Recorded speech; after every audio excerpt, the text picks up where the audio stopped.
Hey, Internet. Welcome to Worldview Everlasting special edition of Christmas Myths. Boss.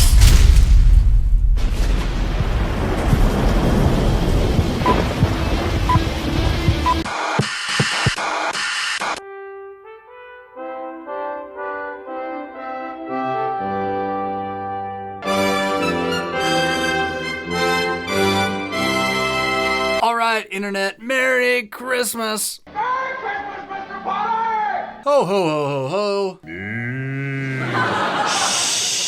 This is your favorite YouTube edition, busting those favorite pagan lies that want to undermine your festive and restive holly jollies. Here we go. Myth number 1 goes like this. Early/ancient Christians hijacked a pagan festival and turned it into their own in order to trick people and keep the people down with religion. Help! Help! I'm being repressed! Originally, Christmas was a festival of a sun god returning to Earth, or the winter solstice, or the birth of Mithras, or Saturnalia, or something.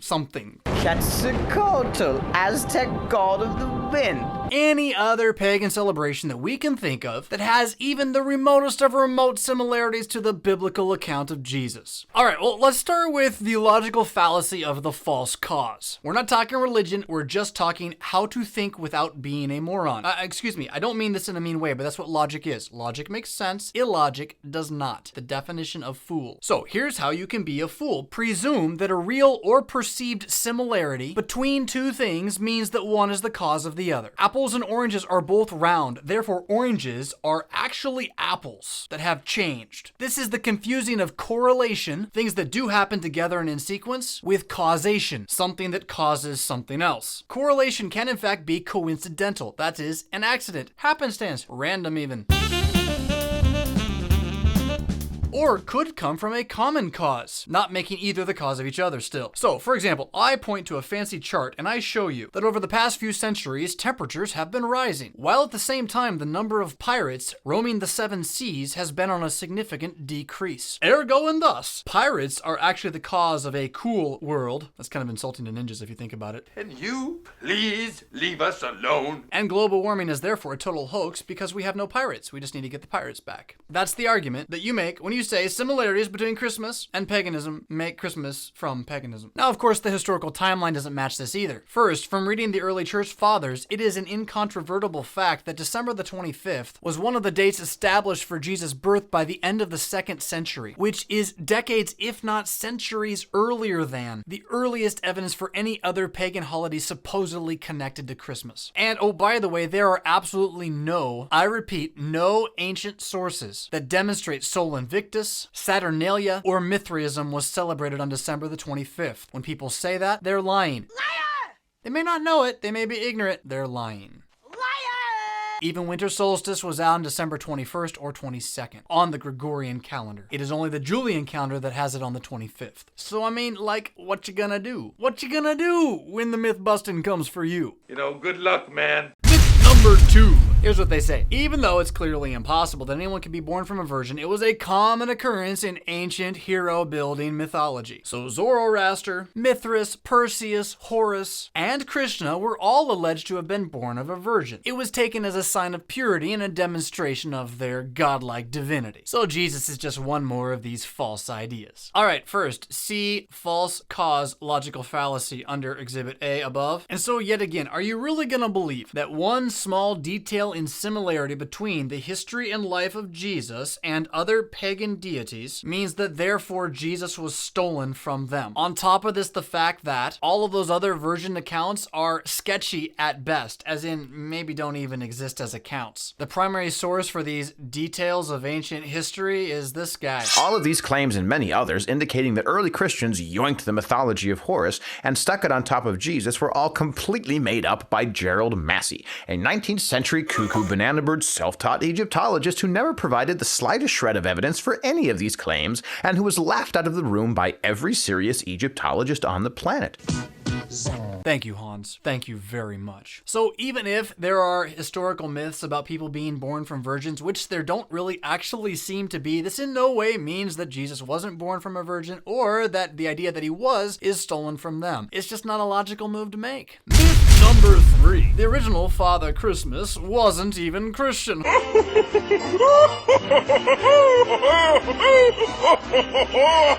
Behold, children, Woden was the god of magic and healing, and he rode across the sky on Sleipnir, his 8-legged horse. At midwinter, Woden came to earth and down the smoke hole in the form of Father Christmas to dispense goodwill, peace, and plenty. Not to mention presents. Christians, of course, stole this myth in the 4th century and attributed it to a bishop named Nicholas who was coming into his own sainthood, largely for punching a heretic named Arius in the face at the Council of Nicaea.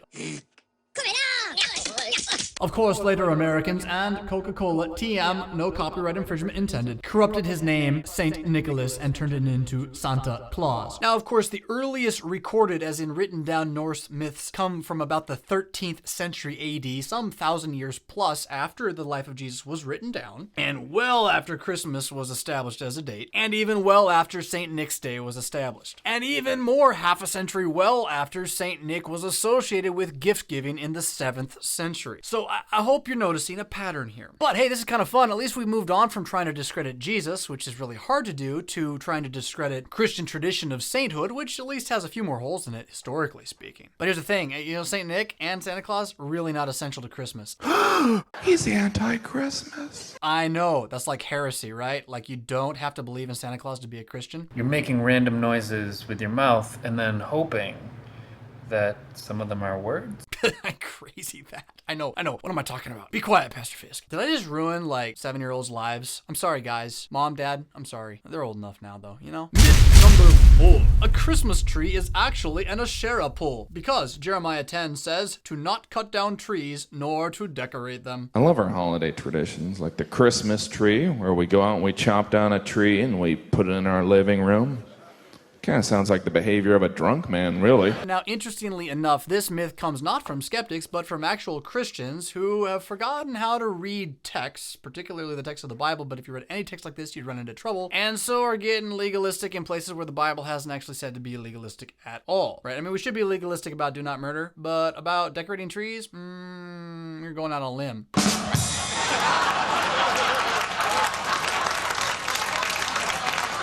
Here's the thing, a quick look at the context of Jeremiah chapter 10 shows that it is not about cutting down and decorating trees at all, but about cutting down trees to get wood to make idols that are carven images lathered with metal, but then also in the form of the God to whom you fall down and worship. So until you're falling down and worshiping, oh Christmas tree, wait a minute. I mean, do you believe that the tree standing in your living room, made of plastics and chemicals, which is stored in your attic all year long, is going to save you from your sins? Are you putting your hope of forgiveness in the fact that you have put up this tree? Are you more righteous if you put up a living tree rather than a plastic tree?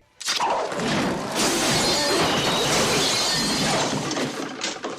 lot of sap in here. Well, in these cases, this would be problematic, but I'm really pretty convinced that most people aren't worshiping their tree. The thing about Asherah poles is you actually worshipped it. And don't miss, the false cause fallacy is at work here. Similarity does not create cause and effect, nor in fact, relationship. So Jeremiah is saying don't actually make idols and don't actually put your trust in false gods does not mean you can't decorate your house.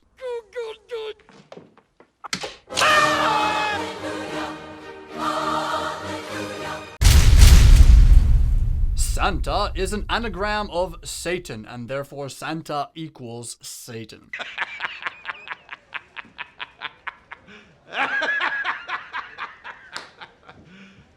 You serious? Now, really?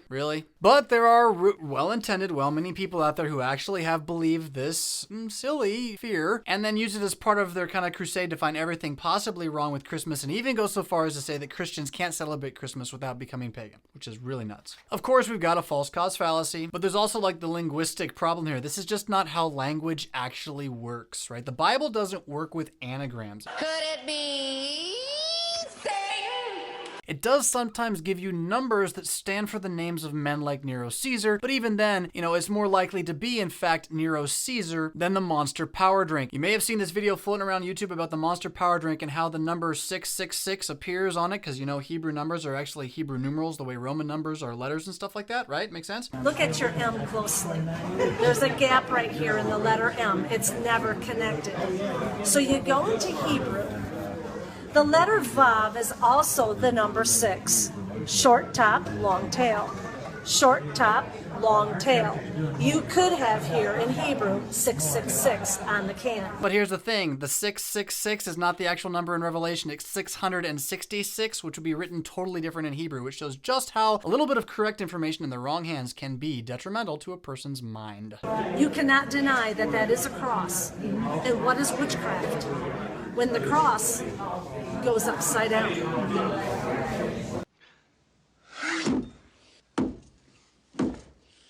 So, the word Santa is a pronunciation of the word saint or Holy One or Nicholas. Now, certainly the things that have been done with Santa in America are hardly connected to the Christian church and maybe aren't that helpful. And as a Christian, you are free to not talk about Santa in your house. We don't. We talk about St. Nicholas because he's kind of a cool story and it's like far more useful for teaching my children about giving and love and forgiveness and, Trinitarian theology in the heretic areas. I mean, it's really a great story. You should check it out. But to equate Santa with Satan...